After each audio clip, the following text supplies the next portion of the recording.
Hi, I'm Shannon Grissom and welcome to another episode of Painterly's 2-Minute Tips. Inside you'll find tips on painting, on the creative process, marketing your art, and so much more. Don't miss a thing. Please be sure to subscribe to my YouTube channel. Well, hello again.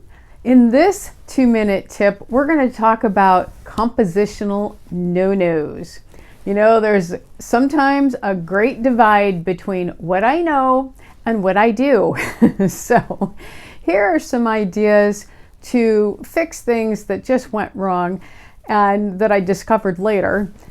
And in these cases, for the most part, the fixes are going to be subtractive rather than additive. So what I mean by that is I could crop the piece or eliminate elements. Too often, when I see a compositional error, I try to do all these things to make it pretty, and really, you gotta fix the composition. So here we go. This one has repeated shapes. Unfortunately, I have a tendency to make things nice and even and tidy. That makes for an awkward and boring painting.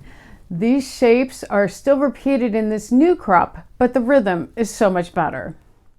And this one, I've got tangents, misdirection. I get dizzy looking at this one.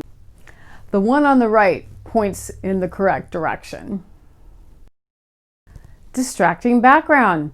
I love red, but this is way over the top. I changed the background to something simple so that the knives would be the star. Misplaced center of interest. What was I thinking? I completely cropped and rotated this to show only what mattered. And last, subject in the center. I can't tell you how many times I do this. By cropping the right and bottom sides ever so slightly, this painting became much stronger. So there you go. Crop away, eliminate elements. And well, if that doesn't work, paint over it. Thanks for joining me today. For the latest tips and tricks, please subscribe to my YouTube channel. I'll see you next time.